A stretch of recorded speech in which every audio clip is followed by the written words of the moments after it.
I'm Prometheus. This is Book Zealots and my book called Matter.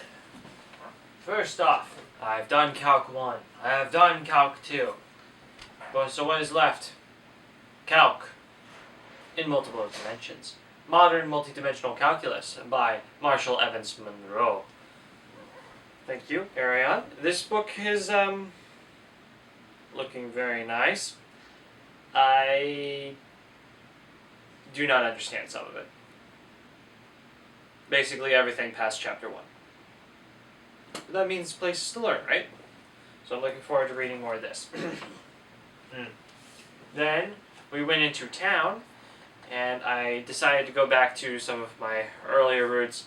Back when I was 8 years old, I was really into military visual encyclopedias, and I decided to go back to that for a little bit of childhood whimsy. Modern Artillery, 300 of the World's Greatest Artillery Pieces by Ian Hogg. It's so cute. It's so tiny. It's the size of hand. Very cute.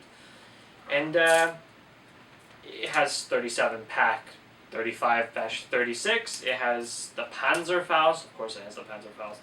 Wait, why does it have the Panzerfaust? The Bofors 75.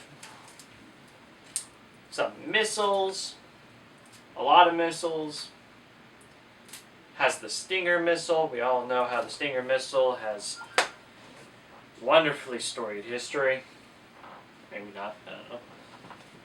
And then really going back to my roots, also because this one is a little bit newer than some of my books. The J10 didn't exist when my books were published, where it wasn't very common, so. The Encyclopedia of Military Aircraft, from World War I to present, by Chris McNabb, which, now that I think about it, I think that's the same person that I have my book by. Starting from pusher aircraft of this sort, all the way to the early jet age, late World War II, to the drones, and let's just be honest with ourselves, Chinese knockoff of Russian knockoff. Which is very helpful because I've been reading a book. That's right, you're not just getting a book haul, you're getting a update? Book review? Thing? I don't know what to call it.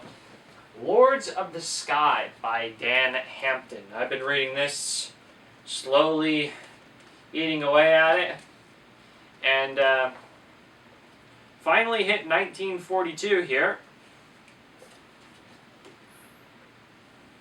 That's 1941 in the interwar years. And it's talked about some very interesting stuff. The adaptation of the technology.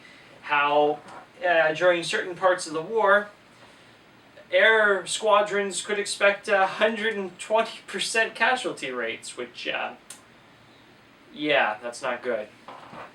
How after World War I, there was this weird period of time where the small interwar year wars, it's kind of hard to pronounce, had certain developments in which they would take old World War I designs that were floating around from Russia or France or wherever, and would have pilots for hire, like little pilot Ronin floating around the place.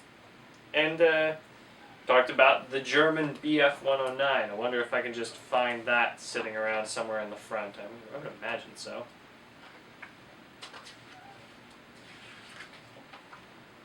Come on. Bf-109. Bf-109. Yeah. How the Bf-109 started out as a fairly simple but well-rounded fighter, and how the successive improvements were added to it from the Spanish Civil War into the Polish War into the D-Day, not the D-Day War, skipping time, into the Battle of France and into the Battle of Britain, how Britain was changing itself, how one man who could supplant the most dangerous enemy of Britain, its own bureaucracy, managed to save it. His name was Hermann Goring, by being the fat pig that he was and stopping the plan that was working before it really took off, which helped Britain a lot. How the British politics were almost as deadly to the citizens as the pilots. Glad to see that's changed. But yeah, just reading it. It's a good book for the history. It really goes into World War I and World War II. World War I especially, I was surprised it had as much information on World War I as it did.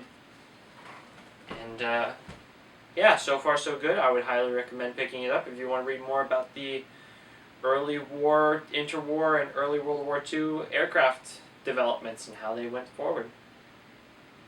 That's all I got.